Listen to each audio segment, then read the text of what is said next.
Moi, je fais une petite introduction très rapide aussi. Je voudrais remercier évidemment Romaric parce que, tout ce qu'il a dit me paraît très important sur un territoire, la proximité avec l'artiste. Et pour nous, les artistes, c'est très important de rencontrer une population parce que ça intervient dans l'écriture des choses qu'on peut faire par rapport à ça. Je sais par exemple, on m'a commandé une écriture à Troyes, une compagnie, il y a quelques années.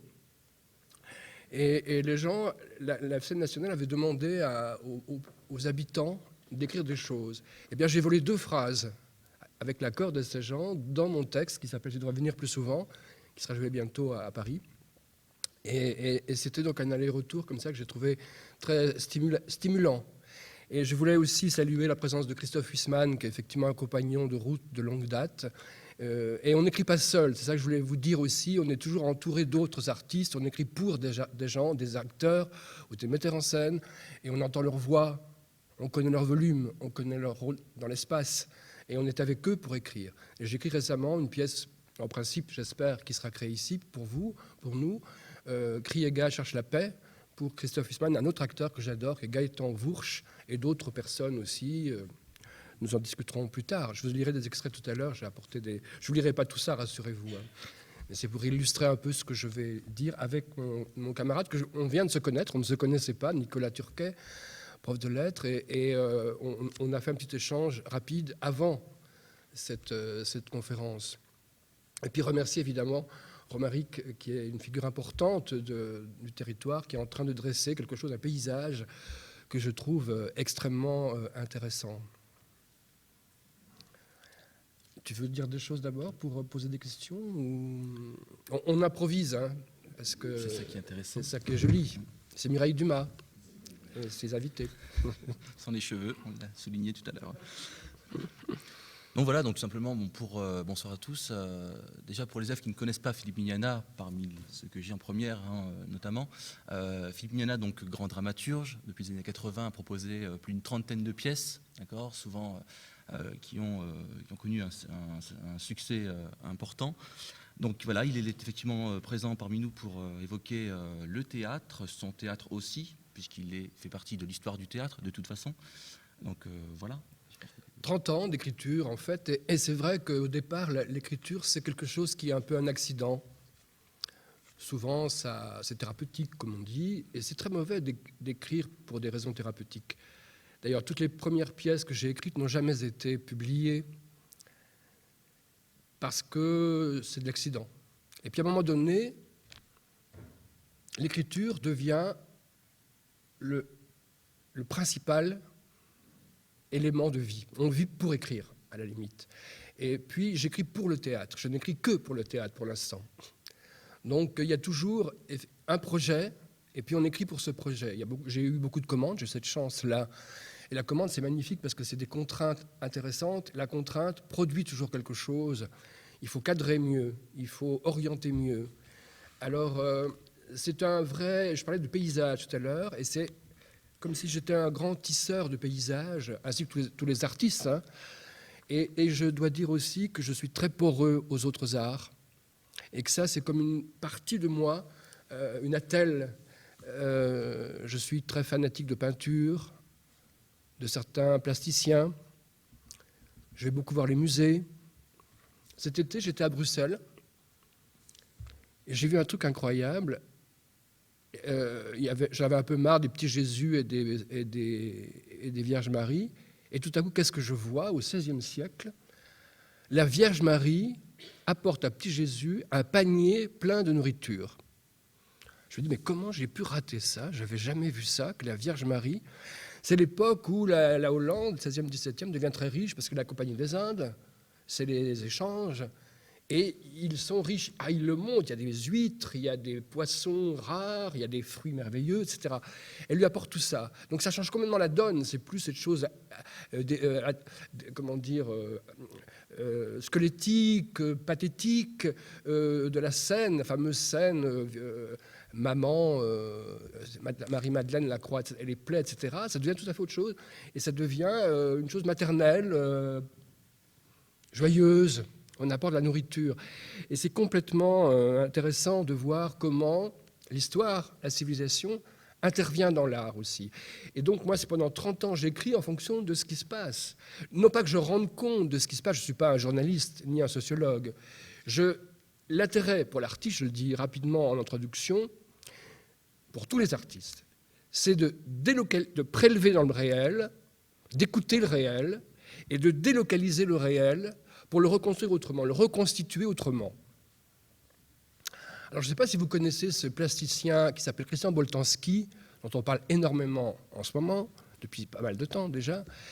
Et je suis très, très imprégné de la démarche de Boltanski, qui est un travail de mémoire et en même temps, justement, de délocalisation fabuleuse de le banal, le quotidien, et il le met ailleurs et il le rend allégorique ou mythologique.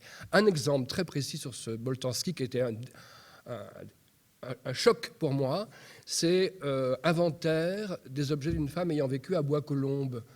Il est allé dans cette baraque d'une petite vieille en banlieue parisienne et il a prélevé toutes les cochonneries qu'il a trouvées, les savates, les trucs sur les médicaments, les lots, la pelle à poussière. Il a pris tout ça, il l'a mis dans une vitrine, dans un musée. Et c'est devenu un acte artistique et politique. Voilà l'histoire. La petite histoire et la grande histoire qui se mêlent, archéologique, comment, en 72, mettons, vivait une petite vieille en banlieue parisienne. Et ça restera comme ça des archétypes qui sèment dans l'esprit des gens des repères par rapport à la civilisation, justement. Et puis un jour, je vais dans un musée à Bordeaux, par hasard, et je vois, derrière une vitrine, le studio d'une jeune étudiante, toujours Boltanski, et ils mettent derrière une vitrine les éléments d'une piole d'étudiant. Alors, on est frappé, évidemment, on a une commotion, on se dit « mais c'est incroyable, mais j'avais la même piole moi, quand j'étais étudiant à Besançon. » Alors, il y a le petit lit, la petite table de nuit, le petit placard, etc. C'est-à-dire que délocaliser l'ordinaire, le réel, le banal, et le mettre ailleurs autrement, c'est ça ce que fait l'artiste. Alors justement, on pense aussi donc, à l'exposition l'an dernier de Boltanski au Grand Palais avec l'amas de vêtements. Mais comment s'opère justement ce transfert du banal, du quotidien, dans l'écriture? Est-ce que le théâtre est une vitrine dans ce cas? Ça peut, oui, ça peut. Ben, je veux dire que c'est le cadrage. C'est comme le peintre, c'est comme le plasticien, c'est-à-dire qu'on cadre le réel. Qu'est-ce que je prends du réel? Je ne prends pas tout. Les objets qu'il a vus dans la baraque, il n'a pas tout pris. La bouteille de but à gaz, il ne l'a pas prise. La pelle pour piocher, il ne l'a pas prise. Et donc, il a été bouleversé, peut-être. Vous savez, moi, je me souviens d'un souvenir de vacances. J'étais rentré de Crète avec des amis, dans début 80. Et je vais, après la Crète, la brûlure de la Crète, chaude, désertique, j'arrive dans le Jura avec des amis, ces amis qui m'accompagnaient en Crète. Nous allons dans le Jura et nous faisons une station chez les parents du garçon qui était avec nous. Et on arrive dans cette petite maison banale d'ouvriers près de Arbois. Et il y avait la veste en laine de la tata Juliette qui était accrochée à l'escalier qui monte aux chambres. Vous savez, cette petite boule comme ça, ils avaient accroché. Et entre ça, plus dans mon oreille, j'avais le bruit du jet d'eau qui arrosait les haricots dans le jardin. C'est une vision que je n'oublierai jamais, qui m'habite. C'est la vie. C'est ces moments tellement imperceptibles que l'artiste, voilà ce qu'il fait. Il les retient. Il dit « Ah oui, ça c'est une étincelle, ça c'est une brûlure, ça me donne des frissons dans le dos d'en parler, vous voyez, vraiment. » Parce que, d'un coup, on a un choc. Alors on se dit, bah oui, là, alors après je dis à mon copain, il me dit, bah oui, c'est la veste de ma tata Juliette, hein, on n'en fait pas un plat.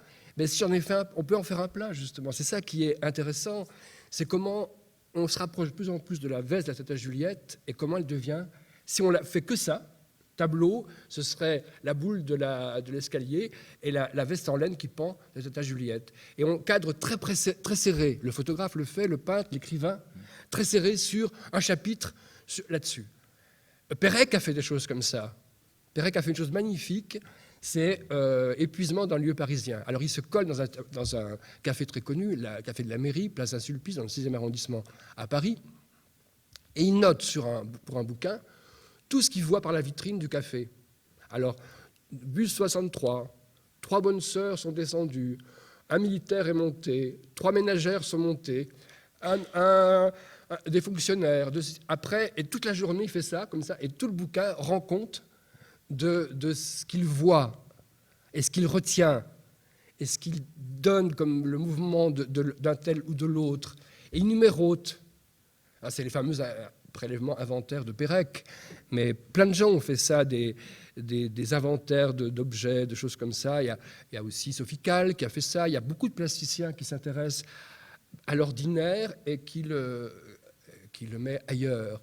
Et c'est ce geste de mettre ailleurs qui fait que nous, on devient créateurs. On recrée quelque chose et on en fait un matériau. Alors après, on le met en partition, en mots. La valeur du mot, c'est très important. C'est en bouche. Récemment, donc, comme je vais avoir des pièces qui vont être jouées bientôt à Paris en mars, j'ai demandé aux acteurs de lire la pièce devant moi. Et à l'issue de la lecture, j'ai fait des coupes. Parce que je me dis, il faut aller plus vite. Ça traîne, ça fait la planche. Il ne faut pas. On sera sur un plateau, les gens regardent, il faut tracer. Il faut aller de là à là. Il ne faut pas faire des parenthèses, il ne faut pas un peu se balader, il faut y aller. Donc j'ai refait 3 versions pour l'édition de décembre, dans ce sens. Parce qu'il y avait, comme en chimie, vous savez, le précipité de la scène. Et quand j'ai écrit Kriega cherche la paix, j'ai volé des choses qu'on a vécues. Christophe et moi, on est allés en vacances l'année dernière à l'île de Ré, en automne, au début de l'automne, et on se baladait pour aller de la plage à la maison qu'on avait louée, et on voit une maison abandonnée, avec un jardin devant, où il y avait plein de pommes. Et la maison fermée, moitié abandonnée, on dit on ne peut pas laisser ces pommes comme ça. C'est pas possible, ces pauvres pommiers, ils ploient sous la truc. Donc on a des sacs à dos, on a pris nos sacs à dos, on a rempli les sacs à dos de pommes, et on a bouffé des pommes pendant une semaine, en tarte ou en compote. Et ben j'ai pris cet événement, et personne ne peut se douter évidemment que c'est une chose qui est tout à fait banale, etc. Je vous donne quelques phrases de cette pièce qu'on créa en 2012. Le pré planté d'arbres, parce que je chapitre beaucoup aussi les choses. Donc c'est Gaëtan. Je ne vous donne pas les noms, vous allez voir, c'est l'une après l'autre, des petites répliquettes comme ça, qui s'entassent. Quel beau pré! Oui, il me plaît. Il n'y a pas de bruit. Non, quel silence! Il y a de beaux arbres. Oui, ils sont en bonne santé. On a bien fait de passer par là. Oui, c'est comme une force qui nous a poussés. Où qu'on se trouve, on est content de voir ce qu'on voit. Oh oui, quelle chance! C'est un périmètre où le temps n'a pas de prise. Je me sens léger, réconforté. Et toi, on ne s'est pas dit ça, vous vous en doutez bien. Oui, léger, réconforté, un peu excité.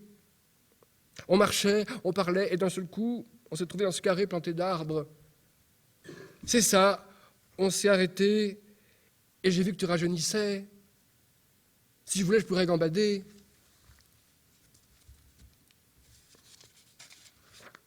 Regarde, c'est un pommier. Et sur ce pommier, il y a des pommes. J'aime beaucoup les pommes. Mange une pomme. La pomme est bonne. Tiens, un prunier. Le prunier m'a l'air aussi bonne santé que le pommier. Aimes-tu les prunes? Naturellement, mange une prune. La prune est souple, et je me sens agile et de bonne humeur. Ce sont des prunes réussies. Tu te rends compte? Les prunes ont un goût de prune, et les pommes ont un goût de pomme, etc. etc. Donc ça vient d'une chose très banale, finalement, promenade en rentrant de la plage, et puis on voit des pommes, et ça devient du théâtre. Donc comment après l'amour des mots, et comment aussi on choisit de mettre ensemble, on marie des mots ensemble, que ça fasse un son aussi. Le son fait sens.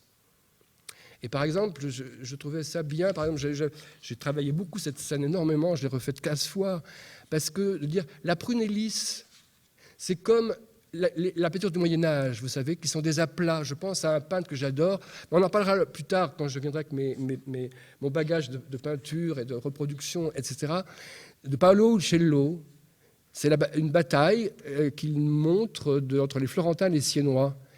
Et donc c'est une bataille où il y a du sang, où il y a une victime, quelqu'un qui se fait avoir, qui se fait tuer. Mais les chevaux sont roses, bleu ciel, les arbres sont tout simples, et ils sont comme un dessin d'enfant. Et au fond, en deuxième plan, il y a les chiens qui courent après les lapins. Il y a une mise en abîme de la conquête, de la prise de l'un sur l'autre. Donc il y a une chose joyeuse, ludique. D'ailleurs, j'en parle d'ailleurs dans la pièce, justement. Alors, ils sont au musée et ils voient la fameuse toile de Paolo Uccello. C'est un peu la matrice du texte. Donc le théâtre, à quoi ça sert? De récolter quelque chose, des ingrédients, des histoires, des fragments d'émotion, des fragments de vérité. Et puis on met tout ça dans notre machine d'artiste. Et puis il y a un moment où ça devient gracieux. Mais vous savez, quand on voit la télévision, moi je regarde beaucoup la télé le matin, les reportages, c'est très intéressant. Quand on voit un couturier ou un designer ou un jardinier s'intéresser à son périmètre, à sa robe, à sa théière, c'est pareil. C'est pareil. L'architecte aussi. Pour moi, l'architecture, je disais tout à l'heure à Nicolas, pour moi, c'est les artistes d'aujourd'hui, les architectes, parce qu'ils réfléchissent sur l'espace, comment la personne entre, comment elle entre, qu'est-ce qu'elle fait, qu'est-ce qu'elle ouvre, qu'est-ce qu'elle voit. Il y a un souci de l'individu dans la cellule de vie et dans la cité. Donc l'artiste, c'est ça aussi. Je crois que c'est comme un guide, on s'oriente comme ça vers un endroit et on dit oh, regardez, regardez. Alors des fois, les gens ne sont pas intéressés par ce qu'on voit ou ce qu'on a désigné. Mais c'est comme, au sens grec du terme, dans la cité, un artiste prend le risque de choisir un endroit et de dire c'est ça que j'ai vu, c'est ça que je vous livre. J'ai un peu transformé, hein, mais je vous le livre. Et je pense que c'est ça. Alors, pour moi, par exemple, on parlait aussi avec Nicolas de Beckett, qui revient en force actuellement. Il y a le texte de Premier Amour, qui a été dit magnifiquement par Sami Frey récemment, je l'ai vu. On rit, parce que Beckett, c'est très drôle, c'est très cacaboudin aussi, hein, tout le temps du caca dans chez Beckett, tout le temps. Et en ce moment, il y a Lou Doyon, jeune starlette, qui joue l'image de Beckett. Et je pense que la violence, l'obscénité de montrer en très gros plan quelque chose, de parler d'une sensation. Premier amour, c'est une sensation. Image, c'est une sensation. Comment l'image se fait? De négocier avec le tout petit, d'aller voir très très près. Je pense que c'est ça qui fait l'artiste. Et Beckett reste incontournable, reste l'avant-garde absolue, parce qu'il a vraiment... Il a fait demander aux gens de faire un virage de 180 degrés, dire « Regardez ce que je montre ». Par exemple, Beckett dit une chose très amusante, on lui dit « Mais pourquoi vous mettez des gens dans des poubelles, dans des jarres ?» Il dit « Parce que je ne savais pas comment les faire entrer et sortir ». Donc je pense qu'il y a un endroit invisible pour nous aussi, je crois. Par exemple, Christophe, on pensait qu'on va tout le temps en vacances. Non, lui, il allait écrire, moi je l'accompagnais. On aime bien les îles depuis longtemps, donc on va beaucoup dans des îles. Et il me disait, je sais pas trop, il me disait. Puis le lendemain, il me disait, ah, c'est bien, je suis content. Il avait une autre tête, les yeux plus clairs, les yeux plus grands. Et puis, le surlendemain, je sais pas, je crois que c'est trop bavard, je crois qu'il faut que j'enlève 10 lignes, mais je sais pas encore où. Je monte voir. Il montait voir ces 10 lignes. C'est du travail. C'est une tâche. Ça prend dans le temps. Alors au début, on est sous influence. Au début, on écrit... c'est très gentil, Valérie, c'est très gentil. J'aurais tellement voulu avoir quelqu'un à mes côtés. Lise est tombée malade. Mon mari est parti pour son travail. Ma belle-mère a pris Lise. Ils disent que je suis distraite, que j'oublie tout. C'est pas vrai. J'aurais voulu que l'on parte tous les trois. Hein, Paul. Valérie, il faut te calmer, voyons. Valérie, je t'admire, Paul. Toujours calme et limpide. Tu es si raisonnable, si admirable. Tu es communiste. Paul, il faut te reposer, Valérie. Tu devrais monter dans ta chambre, tu crois pas, Valérie? Toi, tu dois savoir, en Afrique, il y a des troubles. Ne crains pas de me dire la vérité. Tu es calé en politique. des troubles, il y en a partout. Et puis l'Afrique, c'est grand, etc. Donc, c'est des dialogues, on parle, on se répond. Et puis, à un moment donné, on parle, puis on ne se répond plus vraiment. On répond à côté, comme cri égal. L'un dit ça, l'autre dit un autre truc un peu à côté, en voisin. Une réplique voisine au niveau du sens. Mais c'est pas, tu me parles, je te réponds. Je ne peux plus écrire ça. Je te parle, tu me réponds. Tu as la Valencienne? Oui, et, oui, et toi, ça t'a plu? Je ne peux pas écrire ça. Je ne peux pas. C'est la télévision qui fait ça. Pourquoi pas? Et je crois que l'intérêt, justement, de l'écriture, c'est d'enlever, peut-être. Si je mets tu as la Valencienne, ah oui, je suis allé, ça t'a plu, ça je gomme, je barre cette réplique, mais je mets l'autre. Oui, j'ai vu Nicolas et Romaric. Ça, c'est déjà mieux, parce qu'on enlève la banalité de répondre, la réponse banale que tout le monde fera, qu'on fait tous. Et donc l'écriture, c'est qu'on choisit, on sélectionne, on met ensemble pour que, ça parle, ça répond, ça vibre, il y a une tension dans l'air. Alors justement, je vais revenir sur autre chose que tu as dites, concernant notamment la grâce. Alors, tu crées de la grâce effectivement avec des mots et des choses qui viennent de la banalité. Comment est-ce qu'on atteint cette grâce avec la banalité? À quel moment est-ce qu'on sait que le mot devient gracieux? Est-ce que c'est, si je dis par exemple, je prends, donc j'ai remonté la rue et j'ai croisé des fantômes, quand je mange des légumes, j'ai des gaz. Alors bébé, ça gaze. Donc là, on joue sur la sonorité, on joue sur une rime, si oui, je peux dire, sur les mots. Sur une plaisanterie, c'est des gens qui... Oui, une petite bud, quoi. Alors, est-ce que la nécessité apporte autre chose? Est-ce qu'après, on se laisse aller? Il y a une force qui nous emmène dans l'écriture? Oui, il y a une force, je dirais, un truc... Pour moi, j'écris à la main, je n'écris pas à l'ordinateur. Je n'ai pas d'ordinateur, d'ailleurs. J'ai tellement peur des emails, c'est une telle intrusion. Le matin, les gens qui allument leur truc, les 60 emails, moi, ça me fait complètement... Ça me déprime complètement. Ça me fait très peur, surtout. Et donc... Il y a une chose, enfin pour moi qui écrit à la main, c'est physique. C'est-à-dire que je me suis aperçu il y a quelques années que, vous savez, point, virgule. Je sais que je vais écrire un rectangle ou un carré ou une ligne. Ça, je le sais d'avance. Comme un pressentiment, comme on a tous des pressentiments. On dit, tiens, j'ai rêvé à l'oncle Albert, et pof, l'oncle Albert meurt le lendemain. Ça arrive, hein, c'est connu. Et alors, je fais... Au lieu d'un rectangle, je fais un carré. Alors, de seul coup, j'ai mal aux hanches, j'ai mal aux genoux, j'ai l'impression d'avoir de la fièvre, je suis mal, je me sens mal. Et je me dis, mais qu'est-ce que j'ai? Alors, je prends ma température, je n'ai pas de fièvre. Et alors, je me dis, ah, mais oui, c'est parce que tu voulais faire, rappelle-toi, un rectangle, tu as fait un carré. Alors, je barre pour que ça redevienne rectangle.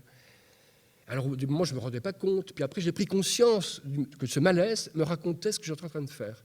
Mon corps me disait, ou à quelque chose dans chez moi, je ne sais pas quoi, des neurones, des cellules me disaient là, ça parle trop. Il faut que ce soit rond, il faut que il n'y ait pas de gras. Il ne faut pas qu'il y ait du gras. Là, justement, oui, etc. La réplique que je bats, ça c'est du gras, ça ne sert à rien. C'est parfaitement inutile. Alors, il y a une chose comme ça qui nous guide.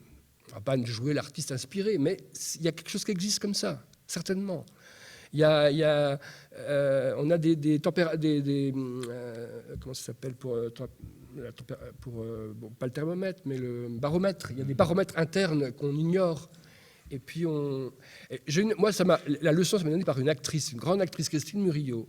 Quand Alain François a monté un texte de moi, Chambre, en 86, j'avais fait elle lisait, c'est une série de monologues, tout le monde écrivait des monologues en 80, on se demande pourquoi, je ne sais pas, Mitterrand, je ne sais pas. Et j'avais écrit un truc sur le bonheur, je crois.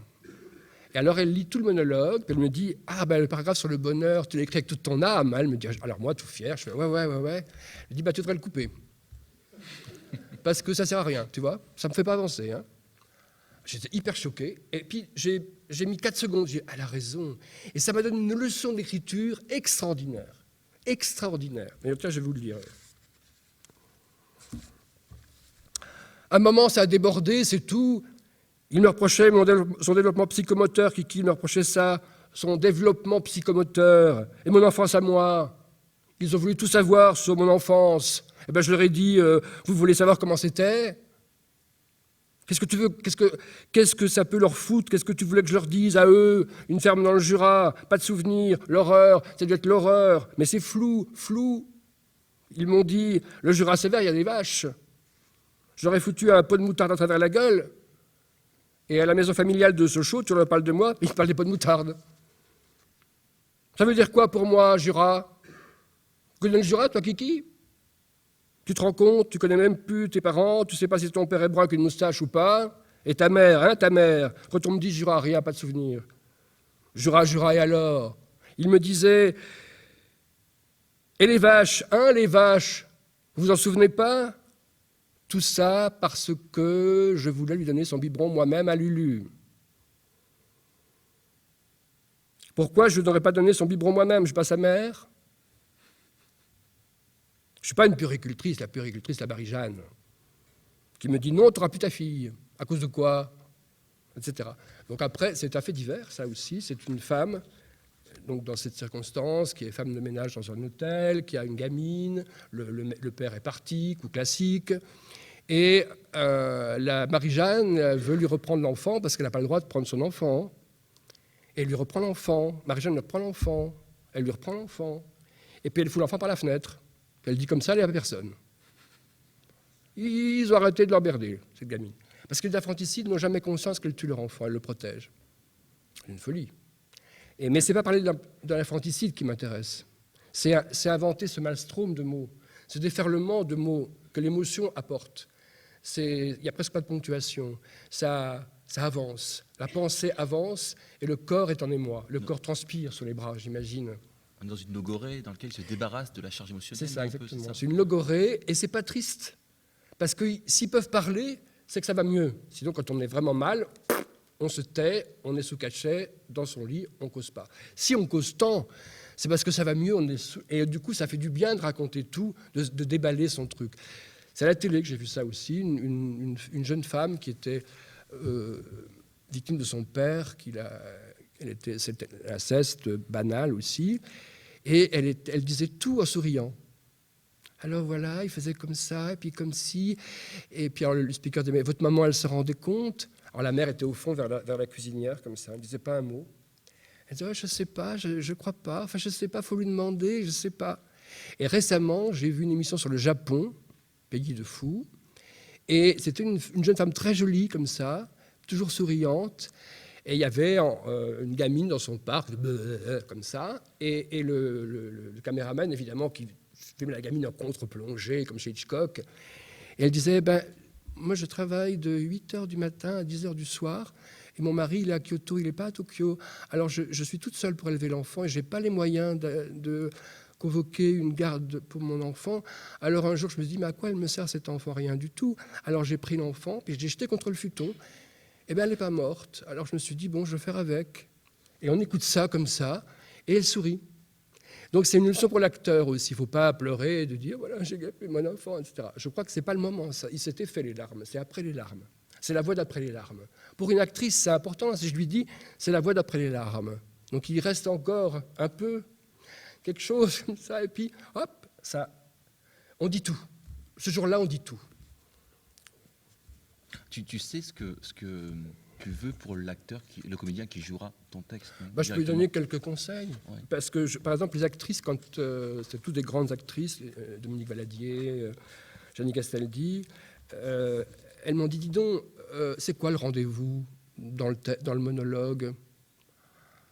Je n'avais pas du tout prévu cette question, donc j'ai un peu réfléchi, et puis à chacune, je leur ai donné un rendez-vous. Elle me dit, bon, merci, parce que je vais y aller au rendez-vous, tu comprends? Elles y vont, quoi. Pas de détails. Bam, bam, bam, bam, bam, bam, bam. Et les gens, ils rient en même temps, parce qu'ils sont sidérés de tant de mots, et pour dire des choses atroces, mais il n'y a pas l'habituel matériel de l'atroce. Non, pas du tout. Ça se banalise. Et alors, les actrices étaient merveilleuses, elles étaient là, elles y allaient, presque en souriant, comme ça, puisqu'elles parlaient aux gens. Donc elles tenaient compte des gens. C'était en bifrontal, elles étaient sur un fauteuil, comme ça, elles disaient bonsoir, je m'appelle comme ci, moi. Et puis elles racontaient tout. Et les gens étaient bouleversés, évidemment, parce que ce que ça raconte, c'est hard, mais c'est pas dit comme ça. Et après, j'ai fait un texte qui s'appelle Inventaire. Et c'est 3 bonnes femmes qui racontent leur vie autour d'un objet. Ça, c'est aussi Boltanski. L'objet qui est le témoin de notre existence. Alors, une a un lampadaire, une a une cuvette, et l'autre a une Rome des années 50, qu'elle a gardée. Alors, elle a sa cuvette, Jacqueline. Alors, c'est des vraies femmes que j'ai vraiment interviewées. C'était la mode, c'était dans les années 80. On allait voir les gens, on les parlait, on les écoutait. Bon, ça se fait toujours, parce que Christophe le fait avec les repas hic, autrement, de façon beaucoup plus artistique, je dirais. C'est beaucoup plus pensé. C'est un vrai projet avec une cité. On les fait parler autour d'un repas. C'est une belle idée. On vient. Et puis après, l'artiste, il condense, il fait sa matière, il fait sa pâtisserie, il fait son travail. Et alors moi, d'abord, il y avait 3 monologues comme ça. Et puis aux répétitions où j'étais, je dis non, on ne peut pas laisser 3 monologues comme ça, c'est pas possible. Ça fait parole de femme, c'est pénible. Il faut faire autre chose. Alors de seul coup, avec le metteur en scène, Robert Cantarella, on a fait un truc fou. C'était Judith Ma, non, c'était une autre, c'était Discom d'ailleurs, qui parle. Alors on fait poète, poète. Elle dit qu'est-ce qu'il y a? Je dis tais-toi, attends, il faut faire quelque chose, une mise en scène, on ne peut pas laisser parler comme ça, avec 3 éclairages, etc. Pourquoi pas un violoniste ou un contrebassiste? Alors bonjour. Et après, Judith Ma me dit vous me faites poète. Alors le lendemain, on est allé acheter avec Cantarella des klaxons de mobilette. On achète des petites loupiottes. Alors, quand ça s'allume, tu parles. Et quand on fait bon, tu te tais. Alors, c'était devenu un jeu de la parole. C'était avant les reality shows, c'était en 87. Et alors, c'était un jeu. Donc, les gens ont beaucoup aimé. C'était du clown. La salle était allumée. Elles étaient là. Elles arrivaient. Bonsoir, bonsoir. Bon, aujourd'hui, ça ne marcherait plus. Mais à l'époque, c'était quelque chose de réel, puisqu'à la télé, ils l'ont fait après. Alors, elle dit j'ai très peur de parler de ma cuvette, parce que ça remonte très loin. Et quand je remonte comme ça, très loin, ça remue des couches et des couches de sentiments. Et si on les touche, ces couches, il faudrait mieux pas les toucher. Et si je souris comme ça, sans arrêt, avec la bouche très grande ouverte, et puis la mâchoire qui entraîne la lèvre inférieure vers le bas, c'est que je suis mal à l'aise, ça se porte sur l'estomac, c'est pas l'Alka-Seltzer qui la fera passer. Et vous parlez de ma cuvette, ça risque d'attitiller ma boule, vu que la cuvette, elle est liée à des histoires pas rigolotes. Je rigole souvent quand j'ai pas du tout envie de rigoler, j'ai toujours donné le change. Faut dire que j'en ai bavé, ma cuvette, c'est toute ma vie. C'est qu'une cuvette, mais les cuvettes, des fois, c'est celle qui vous raconte le mieux votre vie. Et je peux vous dire que j'aime pas l'autoroute du Sud. Mais Jules et moi, le Sud, on s'en est pas privé. Et quand je vois la bretelle de l'autoroute du Sud, je pense à mes Jules et j'ai plus de Jules, alors le Sud. Bon, c'est des choses comme ça, des aveux, des histoires vraies. J'ai 3 idoles, dit une autre, avec le lampadaire, Ivan le Terrible, Barbe Bleue, le Pierre le Grand, le Russe. Et je ne veux pas mourir sans avoir connu un autre Chinois, j'adore les Chinois. Je suis divorcé sans enfant, j'habite rue Poulet. Je fais l'amour avec des collègues, mais j'embrasse pas. Ils me prennent par derrière, je préfère. Positionné comme ça, j'embrasse pas. Ils veulent tous m'embrasser. Je veux pas qu'on m'embrasse. J'ai mis la mer du Nord. Ma chienne a 17 ans. Je déteste mon appartement. Je regarde la télé. L'autre jour, il y a un jeune qui voulait m'embrasser. Je dis ah non, on va voir ailleurs si j'y suis, etc. Donc il y a cette obscénité de la parole prélevée, que j'ai amélioré, évidemment. J'ai écouté les bandes, puis un jour j'ai dit stop, j'écoute plus les bandes, je réinvente tout. Alors certaines avaient du mal à me parler des objets, c'est curieux, beaucoup de mal. Alors j'ai inventé des trucs, évidemment, je les avais prévenus pourtant. Alors j'ai fait mourir tout le monde, et tout le monde était vivant. Après, on en a voulu beaucoup. Je dis mais je vous avais prévenu que j'arrangerais, je fais de l'écriture, je ne fais pas de l'article pour le journal. Bon, après, elle a compris. Mais c'est une époque, ça, vraiment. Alors, comment on sélectionne ces faits divers, justement? Comment on sélectionne C'est ce qui vous traverse. Vous lisez un journal, et puis paf, il y a un truc qui vous arrête, qui vous fait respirer autrement, vous fait battre le cœur autrement. On lit des trucs, on se dit « Ah, mais c'est pas possible ». Là, j'ai lu dans l'eBay hier un monsieur qui avait 2 maîtresses, qui s'appelait pareil. Il faut le faire, quand même. Moi, je ferais ça au théâtre, je dirais « Oh non, c'est trop ». Elle s'appelle en plus des noms incroyables, Lers. Non pas courant en nom hollandais, je ne sais pas quoi. 2 Lers. L'autre est la numéro 1, l'autre est la numéro 2, disait-il, le monsieur. L'une ne savait pas, l'autre savait. Et un jour, la 2 voit qu'elle n'est pas celle qu'elle a 1, déjà, qui s'appelle comme elle. Alors, elle faut du parachute avec l'amant. Évidemment, Lers 2 coupe le parachute de Lers 1. Mais là, évidemment, l'autre descend, elle croit qu'elle ne sait pas, et elle se casse la gueule, elle se tue. Et donc, l'RCE1, fini. Évidemment, prison, machin. Donc, quand on lit ça, on se dit, mais c'est plus vrai que... Enfin, c'est le fait divers qui ressemble au théâtre, presque. C'est presque trop. De l'ERS, déjà, l'ERS, elle s'appelait Janine, bon, mais l'ERS, il faut le faire, et le coup du parachute. Là aussi, elle pourrait mettre je ne sais pas quoi, enfin, d'autres solutions, c'est le parachute. C'est presque trop. Un fait divers comme ça, je n'y touche pas.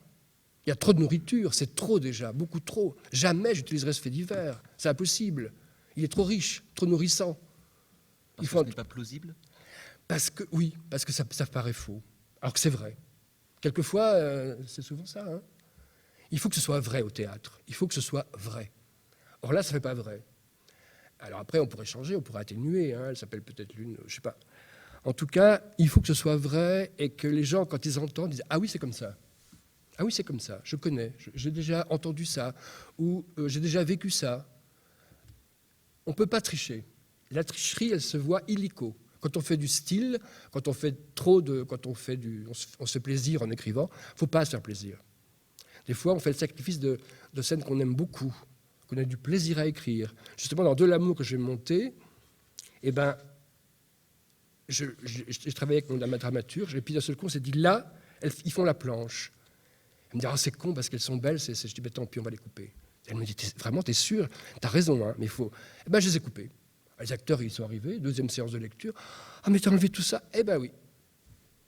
Et puis le jour, la fille lisait, je dis, là, tu vois, il y a 2 phrases de trop. Elle me dit, ah bon? Je dis, il y a 2 phrases de trop. Ben, je sais dire lesquelles. C'est le début de la page 46. On prend la page, on les enlève, je dis, mais non, relis sans les 2 phrases. Elle relit, dit, ah oui, c'est vrai, ça file, c'est fluide. C'est comme de l'eau, pouf, ça y va. Et donc, c'est un mélange de savoir-faire aussi. Au bout de 30 ans d'écriture, on sait ce que c'est, on connaît. Il ne faut pas non plus savoir trop et se dire « ouais, de toute façon, c'est bon ». Non, on n'est jamais cynique par rapport. On a peur toujours. Je vous assure que maintenant, actuellement, j'ai tellement écrit, là, ça fait un moment que je ne fais plus rien.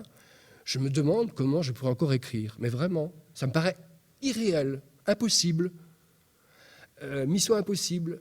Bon, si j'ai une commande, j'écrirai sans doute. Mais là, franchement, j'ai l'impression d'avoir traversé les paysages de l'écriture, d'avoir avancé, bougé, passer du théâtre dialogué au théâtre monologique, du théâtre monologique au théâtre squelettique, du théâtre squelettique au théâtre récit. J'ai fait un parcours sur 30 ans. 30 ans de vie, 30 ans d'existence, de commotion, d'émotion, de rencontres, d'amour, de larmes, tout ce qu'on peut dire évidemment dans ces cas-là.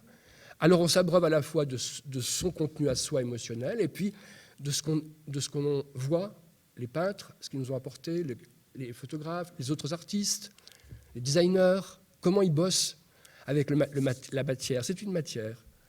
Donc quand on a compris ça, ben, on se sent drôlement les chocottes. C'est ce que disait Christophe quand il allait voir, il disait « oh, je ne suis pas sûr de moi ». Alors que 2 jours avant, il dit « ah, c'est super ». Et puis 2 jours après, on est effondré. On a des cernes, on se dit « oh là là, j'ai pas bien dormi, j'ai relu, ah ça ». Vous savez, moi je me fais des pièges. Par exemple, des fois, je lis à 23 heures. La mauvaise heure. On regarde la télé, on est un peu fatigué, on a envie de se coucher, voir son oreiller. Et puis je me dis, tiens, chiche que je lis. Alors là, c'est terrible. Ça, c'est la sentence, vlaf. Et là, j'ai un malaise du corps. Je me dis, oh non, c'est pas bien. Ça, c'est pas bien du tout. C'est pas bien du tout. Alors, qu'est-ce que je fais? Je prends mon feutre et je fais des flèches et j'écris des ajouts derrière. Et le matin, après le petit déjeuner, je relis les ajouts et je dis évidemment, prévu, les ajouts, ils servent à rien. Il faut les couper. Et on sait, on dit, ah, mais je dis, ça y est, si je coupe de la page 12 à la page 13 et demi, là, c'est bon. Et alors, je le fais. Alors, là, c'est le bonheur. Je ris, je pleure, je mange un bout de quelque chose. Ça, c'est le plaisir incroyable. Parce que, et là, je lis à haute voix. Je dis, oui, c'est sûr, ça. Oui, parce que j'ai coupé. Parce que j'ai coupé, j'ai fait une aération, nettoyé la route, le chemin, et j'ai mis, paf, les 2 trucs. Et hop, ça passe. Comme ça. Et c'est une chose organique, vraie du corps. Parce que moi, je le joue, bien sûr. Je fais tous les rôles. Je dis à haute voix, je les prononce, les mots, avant. Ils sont déjà passés dans mon corps avant de passer dans celui des acteurs. Alors ça, c'est vraiment... Vous voyez, en parlant, je transpire sur les bras. Parce que je suis presque angoissé de parler de ça. Parce que c'est vraiment de tels vertiges de ne pas mettre les spectateurs et les acteurs dans le pétrin. Parce que ça parle trop, ou ça parle mal, ou ça parle faux, ça parle à côté. Alors quel est le statut du mot, en fait, dans ton théâtre? Le statut du mot, c'est un déclencheur, c'est comme une note en musique. On fait en la, en ré, on fait en quelle note je fais. Alors on se dit...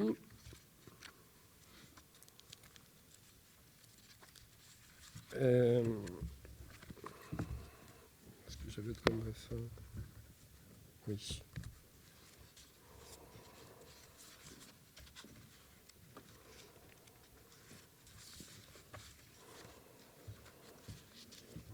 Voilà. Le mot, le statut du mot, tu vas voir, tu vas écouter. C'est une ritournelle. C'est une musique que tout le monde a entendue, qui nous va au corps. Vieille femme assise devant sa fenêtre, auprès d'elle, autre vieille, quasiment identique. Je suis passé du maximalisme au minimalisme en 95. Pourquoi? Mystère et boule de gomme. La vieille au rideau. Et ma bouche a bu, toutes mes larmes amères. Petite pause. Un jour, j'ouvre la porte de la buanderie, il la niquait, il avait blessé mon âme. Petite pause. Va. Petite pause. Inouï. Oui, j'avais bien senti cette diminution d'amour. Dans la buanderie, il la niquait. Petite pause. Va. Toujours eu de gros mollets. Petite pause. Et ma bouche a bu, toutes mes larmes amères, papapam. Il y a des allitérations, il y a du muscle dans les mots. Les mots, c'est ça, c'est leur muscle qui donne le statut de la parole. Petite pause.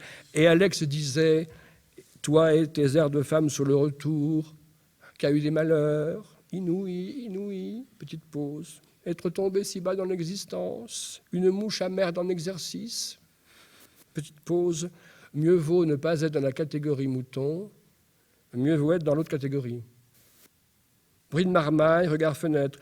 Pauvre Ruben en cloque toujours. Voix off. Autant pisser dans un violon me font tourner en bourrique. La vieille au rideau, bruit de bouche désagréable. Dans la buanderie, odeur pisse de chat. Elle criait. Un agneau immolé. Petite pause. On dit qu'on peut pousser de tels cris. Jamais rien à pousser de tout ça, moi. Petite pause. Va, agneau immolé. Toujours eu de gros mollets. Petite pause. Il est temps de se dire aujourd'hui, Béa, tu t'es pris une sacrée veste. Elle pleurniche, voit dans les larmes, comme ma petite Viviane, est passée sous le tramway. J'ai pleuré toutes les larmes de mon corps, et ma bouche a bu, toutes mes larmes amères, toutes. Et quand petite mère est montée au ciel, j'ai déposé un baiser sur son front, et j'ai su que je ne la reverrai plus vivante, et je partis comme prévu à Roubaix. Et elle mourut comme prévu, sans m'attendre, et Alex niquait Vava dans la buanderie. Petite pause, être tombé si bas dans l'existence. Petite pause, quand est-ce qu'on est dans la quiétude? Quand est-ce qu'on y est? Petite pause. Et Alex disait, toi et tes airs cucu. S'endort, on flotte, presque crié, le tramway, attention. Les deux vieilles fredonnent, plus près de toi, mon Dieu, plus... Oh, quel si, ce truc.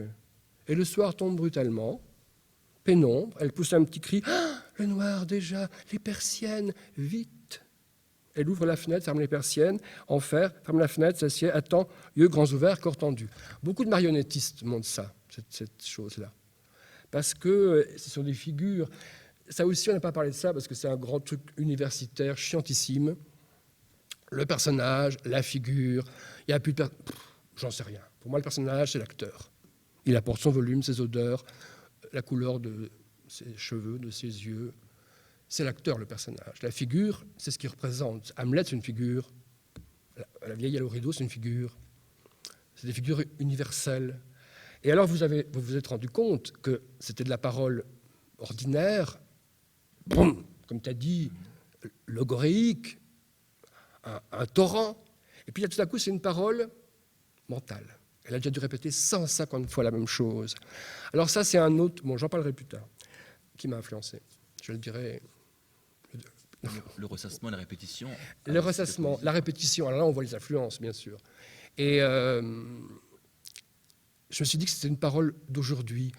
On dit mais qu'est-ce qu'on va devenir? Et les retraites, et machin. Et t'as pris un train? Vous avez eu des trains? Ben oui, notre train était à l'heure. Ah bon? Parce que moi je suis venu j'ai pas eu de train. Alors j'ai pas eu de train. Ah bon? Mais moi j'ai eu un train. Et alors, oh, dis donc, et ta retraite, toi? Oh ben m'en parle pas, m'en parle pas. J'aurais ma retraite à 67 ans. À 67 ans, moi, j'aurais plus envie de... Je serais morte. Bah, ouais. J'ai failli pas avoir de train. Bon, c'est ça qu'on fait, hein, tous, autant qu'on est. On monte en boucle. Alors maintenant, on dit voilà. Bon, voilà, je suis venu à Valenciennes, voilà. Bon, insupportable, ça. On le fait tous. Enfin, je ne sais pas le faire, mais bon. Et puis après, j'écris La Maison des Morts.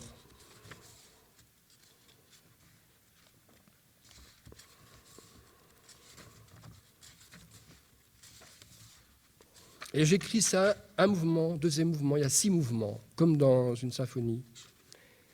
Et où vas-tu? À la Maison des Morts acheter mes œufs. Chez Marais? C'est ça. Il décline. Tu iras les acheter où? Quand tu nous auras quittés? Chez Fils. Chez Fils, ils ont des œufs? Oui, en grande quantité. Ce sont les meilleurs. Alors pourquoi les acheter chez Marais et pas chez Fils? Il ne faut pas peiner Marais. Marais n'en saurait rien. Je te dis, Marais en ferait une maladie. Un point, c'est tout. Je viens chercher mes œufs. Vous voyez, je me tords les mains. Un homme en or, un ingénieur. Mes œufs. J'attends l'issue fatale. Mes œufs. Je ne peux supporter l'idée de l'avoir laissé glisser. Mes œufs. Je l'ai laissé glisser. Mes œufs. L'homme se lève, chancelle, Maugret sort, sa femme a tendu les mains vers lui au cas où. Je l'ai vu glisser. Il avait tendance à se laisser glisser. Je le laissais faire. Etc. Et il y a un homme habillé en dame qui passe, il dit toujours à parler de leur bas-ventre. Et puis le vent souffle, la perruque s'en va. C'est un cauchemar. C'est la peinture flamande, c'est la peinture hollandaise, c'est tout cet endroit du vertige des êtres. Ils sont tous au bord du gouffre, tous. C'est la maison des morts. Ça n'a rien à voir avec Dostoïevski. Hein. C'est comme ça une bonne femme qui est chez elle. C'est une vraie histoire aussi, qu'on m'a donné à lire. Une vraie histoire d'une dame qui travaillait à Montpellier, à la fac, qui était femme de ménage. Et puis, c'est un copain qui me passe ça, des lettres. Et alors, j'ai fait ces séquences comme ça, comme une symphonie, comme une allégorie de la douleur, du chagrin. Mais c'est aussi très drôle, comme vous avez vu. Et de cette histoire banale, de cette femme qui ne veut plus aller travailler tellement elle va mal, j'ai inventé la suite. Elle a un enfant, elle va de maison en maison. Et de maison en maison, elle voit le chagrin, le malheur. On la voit de 30 ans à 90 ans. Plus, mais elle attend la mort et la mort ne vient pas. C'est écrit il y a 3 ans à la Comédie Française, au Vieux Colombier. 10 ans pour faire entendre cette pièce. 10 ans. Les gens disent on ne comprend rien. Et c'est Marcel Bozonnet qui dit attends, mais cette pièce, mais il faut la monter tout de suite. On l'a montée tout de suite. Et ça s'est très bien passé. C'était Catherine Niegel pour qui j'avais écrit cette pièce. Première à la Comédie Française, on me dit c'est pas pour notre public, ce qui n'était pas faux d'ailleurs. Le public du Vieux Colombier, pas Richelieu. Et au début, ils ont fait les petits vieux qui dorment le dimanche après-midi. Et puis après, il y a d'autres gens qui sont venus, des jeunes, qui ne sont pas fait Et il y avait une grande actrice, il y avait des gens de talent qui étaient tous là. Et donc, tout à coup, cette chute, la chute de la maison de la femme à la natte, voilà. Et ça s'est joué en Allemagne avec marionnettes, grandeur nature et acteurs. Et là, il y a un de mes élèves, parce que j'ai enseigné à l'école de Charleville-Mézières, chez les marionnettistes à côté, qui la monte, la Maison des Morts, à Brest. Je l'ai vu avant-hier, avec marionnettes et acteurs. Donc, ce qui est beau aussi dans l'écriture, c'est que ça provoque d'autres commotions, ça provoque des flux. Alors, il y a un de mes anciens élèves qui vient, qui a 24 ans, 25 ans, Il me dit « Ah, je l'ai relu, j'ai pas aimé ce que fait à la Comédie Française, j'ai détesté, non, je vais faire tout à fait autre chose, etc. » Alors, il cherche le décor, il montre des croquis, etc. Mais moi, je suis tellement heureux, vraiment. Et après, on mange un petit coup, c'est formidable. Il y a donc quelque chose qui s'est passé, il y a un truc qui s'est passé. Et puis après, j'avais un acteur dans le collimateur, Marcel Di Fonzobo, et j'ai écrit Le Couloir, un homme qui sort de prison, mais ce n'est pas de la prison dont je parlais, c'est des maisons. Beaucoup de titres de mes pièces autour de la maison, le couloir, chambre, habitation, que j'écris aussi pour Christophe. Le frère que l'on nomme première journée, le retour du frère qui sort de prison. Le frère que l'on nomme intrus entre à pas hésitant dans la pièce principale, reste un instant comme en suspens, appuyé sur une seule jambe, corps un peu penché vers l'avant. Et sans regarder personne, intrus dit « Allez-vous m'aimer encore ?» Pas de réponse, le temps coule. Tous immobilisés ne se regardent pas. Puis sœur aînée dit « Il faut tirer le rideau. » Petit frère tire le rideau, petite pause, puis sœur cadette entre à pas mesurée, tête penchée vers l'avant, et à cause du silence, sans doute, lève la tête, découvre intrus, pousse un cri « Ah ! Il est là !» Grande sœur est entrée, et voyant intrus, éclate de rire, puis cesse de rire et dit « Ah, après le coup que tu nous as fait, es-tu encore attaché au contexte familial ?» Elle répète « Es-tu encore attaché au contexte familial ?» Et de façon inattendue, rit et bat des mains. Intrus, en guise de réponse, regarde tour à tour les membres de sa famille, qui est la sienne, et leur adresse à tous une série de sourires qui sont comme des grimaces, les autres en apnée. Puis sœur cadette dit « Les années d'épouvante sont bel et bien passées », et ajoute à propos d'intrus « Ainsi débute une ère nouvelle ». Grande sœur également à propos d'intrus dit à son tour « Il va falloir lui trouver un job ». Et à nouveau, de façon inattendue, bat des mains. Sœur cadette, sans transition, dit à intrus, lui parle très très près. C'est tout à fait sciemment que je n'ai pas contracté une union. Tu comprends ? Aller vers un double échec, quelle horreur. Elle rit un peu, et intrus lui dit « Tu me parles de trop près, pousse-toi un peu. » Elle obtempère, intrus lui demande « Est-ce que ta vie te convient ? Est-ce que ta vie te convient ?» Sœur cadette rit un peu et dit « Va te changer, tes habits puent. » Grande sœur rit et bat des mains. Intrus s'adressant à sœur cadette dit encore « Est-ce que tu continues à payer les traites ?» Sœur cadette rit un peu, intrus va étreindre petit frère, et petit frère lui dit « Tu n'es pas sans savoir que j'ai perdu mes yeux. » Intrus acquiesce et intrus va étreindre sœur aînée. Petit frère dit encore « Deux forêts métalliques pend dans les yeux. » Et sœur aînée dit encore « Figure-toi qu'un incendie a coûté la vie à nos bêtes. » Et ajoute « La caisse régionale d'assurance a couvert les frais. » Grande sœur demande à intrus « Tu te souviens de nos bêtes ?» Et ajoute « On les nourrissait et puis on les tuait. » Et grande sœur, à nouveau éclate de rire et bat des mains. Petit frère rit un peu et sœur cadette a une canne de tout. Sœur aînée est dans son lit J, tous les regards sur sœur aînée. Sœur cadette va au chevet de sœur aînée, avance la main vers elle, comme si elle allait vérifier qu'elle vit encore, et sœur aînée ouvre les yeux, se redresse un peu et dit à propos d'intrus « Pauvre chérie !» Et intrus va dans les larmes, dit « Mon système organique est complètement détraqué !» Tous en apnée. Alors, ça c'est des petits drames, bref, justement. Et quand on me dit « Ah, tu parles des gens qui sortent de la prison », mais je dis « Mais non, pas du tout, je parle de la famille, je parle de la maison, de l'appartement, quand on... Ah, le voilà, on est en apnée, et j'observe le corps qui parle. Alors du coup, la didascalie, on en parlera peut-être pour les jeunes qui sont étudiants. La didascalie est un endroit qui m'intéresse, l'éducation de scène. Avant, au XIXe siècle, on disait « Elle entre, elle sort, elle s'assied », ou alors psychologique, ironique, c'est Williams. Ricaner, l'air bouleversé.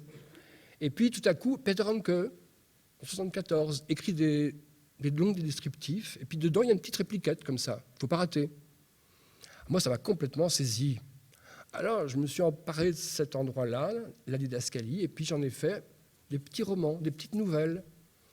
Ça devient aussi important que les mots. Il ne faut pas que les acteurs le ratent. Alors, comment on fait en scène? Ça, c'est le metteur en scène qui décide. Soit on les dit, soit on les voit écrites. plein de solutions sont possibles. La scène, il y a plein de solutions avec pas grand-chose. On peut trouver des solutions. Si éventuellement il y aurait des questions. Si vous avez des questions, Éventuellement. parlez dans le micro, parce que vous êtes enregistré. Profitez-en. Tu veux ça. Oh, j'ai une qui rigole. C'est dur, hein, ça, c'est très dur de poser des questions après. Très, très dur. Oui, donc ça fonctionne? Oui. Oui. Vous dites que vous partez du banal, du quotidien, mais vous dites vous-même que le plasticien dont vous inspirez beaucoup fait une sélection. Et vous-même, vous pratiquez une sélection. Bien Parce sûr. que, de manière évidente, vous dites vous-même que le fait divers que vous avez vu dans l'IB, dont vous dites d'ailleurs, par exemple, que vous risquez de ne pas le garder, vous en parlez tellement là qu'on se demande d'ailleurs si vous allez quand même pas le trafiquer, le garder d'une manière ou d'une autre. Mais, Non, vraiment, Non. coupé. Ah oui, vraiment. J'aurais Non. promis. mais c'est donc du, si je puis dire, du faux banal. Bah, évidemment.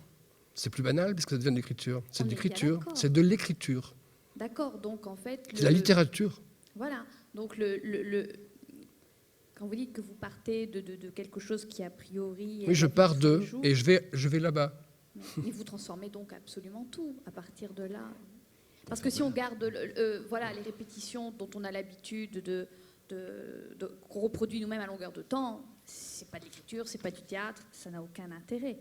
Donc en fait, vous transformez absolument tout. C.F. Baudelaire, etc. Donc On cadre. Je l'expliquais tout à l'heure. On cadre, on nettoie. Donc il n'y a plus rien de banal du tout.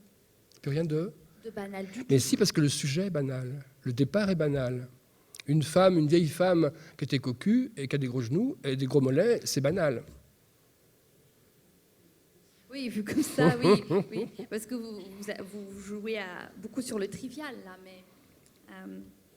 En l'occurrence, vous ne cessez de faire des références à de la peinture, à des plasticiens. Ah mais ça c'est mon secret, je vous livre mes secrets. Effectivement, j'ouvre des bouquins de peinture, ou alors il y a une reproduction qui est devant moi. Ça m'inspire, ça m'habite, c'est mes voisins. Mais le sujet, le terrain de départ, je ne vais pas prendre la vie d'Alexandre le Grand ou de Cléopâtre, qui sont des personnages historiques. Je parle de tata, voisine, grand-mère, vieille, femme à la natte. Je parle de visages familiers. C'est ça le banal. C'est-à-dire les gens que je vois. Sauf qu'après, les artistes, ils prennent les gens qu'ils voient, puis on voit autre chose. Reconstitution, dit Boltanski. Reconstitution du réel.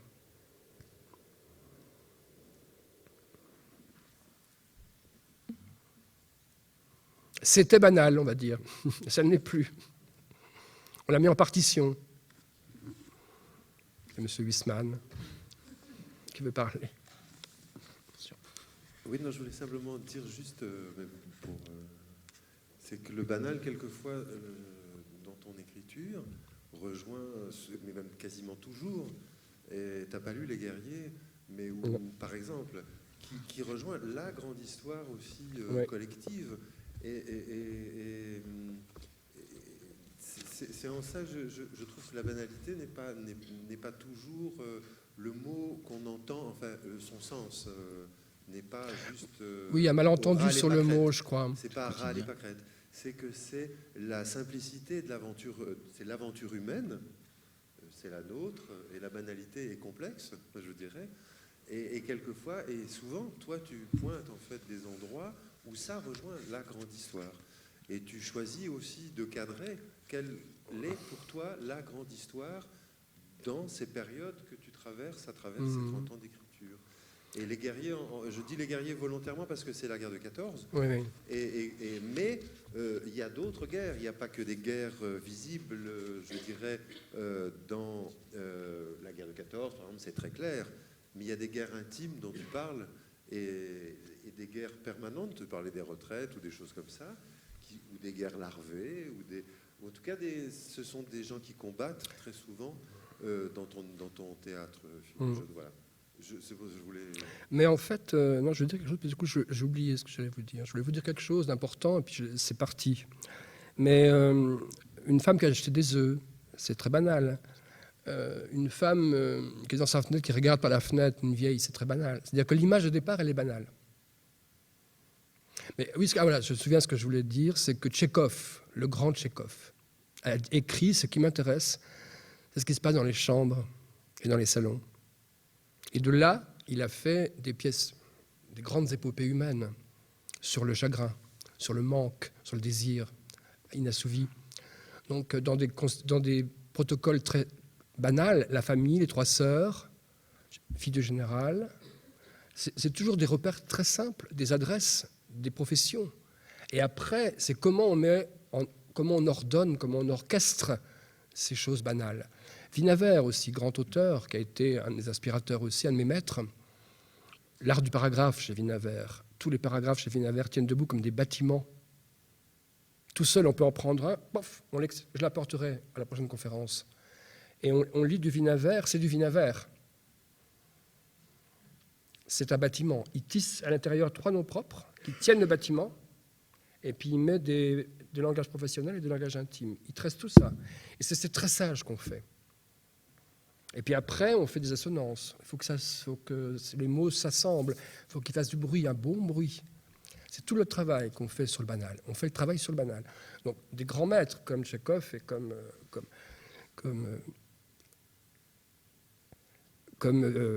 Vinaver. Mais c'est vrai que ce n'est pas le projet ni de Brecht ni de Shakespeare qui raconte Shakespeare 100 ans après. Et d'ailleurs, Shakespeare, je ne vais pas faire une longue parenthèse là-dessus, Shakespeare n'existe pas vraiment seul. Shakespeare a écrit à 4 mains, toujours. C'était les fameux petits auteurs élisabéthains. Ils étaient 4 au moins, minimum. C'est pour ça que quand on voit une pièce de Shakespeare, on se dit mais comment un seul type a pu inventer tout ça? Mais parce qu'ils étaient plusieurs jeunes auteurs. C'était les élisabéthains. Alors maintenant, il a tout ramassé lui. C'est le plus malin. Mais la biographie de Shakespeare le dit. Et Shakespeare, il a tout piqué, tout pompé à Ovide. À l'époque, tout le monde pompait à tout le monde. Et il a eu des procès de plagiat, Shakespeare, toute sa vie, jusqu'au bout. Donc, il a choisi le champ de bataille. Tchekhov et moi, si j'ose dire, on a choisi les appartements. C'est banal, l'appartement. Le champ de bataille, ça l'est moins. Brecht, il a choisi des espaces collectifs, des usines, des entreprises, des choses comme ça, des cours, des rues, des villes. Ça grouille autrement, ça bouge autrement, ça fait un autre bruit. Ça fait un autre bruit. Il faut trouver son bruit. Tiens, voilà une formule définitive. Il faut trouver son bruit. Je pense qu'au bout d'un moment, on trouve son bruit, le bruit que ça fait. Quand François est monté chambre, les gens lui disent « Pourquoi vous avez monté chambre de Mignana ?» Il a réfléchi, il a dit « Parce que ça fait du bruit. » Alors les copains m'ont dit « Il est vache, François. » Je dis « Non, c'est magnifique. Attends, c'est magnifique. Ça fait un bruit. » C'est vraiment un théâtre de l'oreille que tu... C'est un théâtre de l'oreille, c'est un théâtre... C'est de l'oralité, ça se parle, ça se dit, ça se respire. Donc il faut que l'acteur soit maintenu par aussi des mots qui le tiennent et pas des mots caoutchouteux. Parce que même quand tu disais tout à l'heure drame bref, quand il y avait des gestes, ils viennent juste rythmer la parole. Oui. C'est plus l'inverse qu'on a pu C'est des avoir partitions. dans- C'est des partitions. Ça, c'est Vinaver qui m'a appris ça, la partition. Comment on met le banal en partition. Donc c'est tout le boulot qu'on fait, quoi. Voilà. Moi, je ne sais pas ce que c'est que la poésie. Je pense que la poésie, c'est effectivement ça. Mais quand on dit souvent les gens beau ou poésie, on ne dit rien. C'est-à-dire que beau, pour certains, telle personne est belle, l'autre dira « Ah bon, mais il est moche !» Il dira « Non, elle est belle !» Et puis après, la poésie, si c'est, je ne sais pas, dans l'air, les oiseaux piaillaient, regardez la belle femme assise, ça m'emmerde. Mais si c'est de la poésie comme Carver, qui dit « Ce matin, je me suis levé, j'ai allumé ma cigarette, j'ai bu mon café, et je suis sorti sur le pas de la porte. » Point, et c'est tout ce qu'il a à dire. Et on est sidéré parce qu'il ne dit que ça, justement. Ça, c'est la poésie. Pour moi, la poésie, c'est regarder ailleurs autrement. Vous voyez, je regarde là, c'est très beau ce que je vois. Je vois genre spectacle Françon, là, justement, avec des lumières chiadées, etc. On ne pourrait pas faire mieux au théâtre. Vous avez une porte entrouverte avec un faisceau de lumière, comme ça. On dirait que c'est hyper travaillé, alors que c'est complètement le hasard. Vous voyez ? Et bien, voilà, je me tourne là et je vois ça. Mais vous voyez peut-être ce monsieur avec la barbe. On voit pas la même chose, on voit pas autrement. Et puis je vois aussi en même temps le sourire d'Hervé là sur les marches, qui me fait penser à un acteur un jeune acteur, Emmanuel Texereau, je vois qu'une moitié de son visage. Et je vous vois comme ça, je vois des bouts de vous, et ça c'est magnifique parce que on ouvre, je vois de la porte entrouverte, Hervé comme ça qui se tient comme je sais pas quoi, comme Harlequin, et puis monsieur qui est là comme un tableau de Hopper ou de Hockney, avec les mains comme ça. Il est comme ça. Et ça, je ne l'oublierai pas. Je sais que je ne l'oublierai pas, que dans le train demain, je reverrai la salle et je verrai ces trucs comme ça. Et en arrivant, j'ai vu ces magnifiques escaliers avec des petites loupiottes. Je trouvais ça très beau, magnifique. Le gars qui a fait ce théâtre est très doué. Donc, c'est tout ça qu'on accumule, qui est notre provision. Comme les petits oiseaux dans les nids, on fait notre provision, puis après on fait notre nid. Et ça fait des pièces qu'on a dites et qu'on joue et voilà, qu'on aime ou qu'on n'aime pas. Mais ça fait une petite déflagration. Tout à l'heure, on évoquait ensemble la préface de Cromwell, justement, oui. par rapport au mélange des registres aussi, le sublime. C'est ça aussi, hein, c'est que le banal atteint un moment C'est donné, Hugo qui disait ça dans la préface de Cromwell, il faut mélanger le sublime et le grotesque. Eh bien, il faut les deux. Il faut pouvoir rigoler et pleurer. Ben, chez Tchekhov, on rit, on pleure, et chez Beckett aussi. C'est les grands maîtres à nous tous. Merci beaucoup. Merci. Bonne soirée. Amusez-vous bien.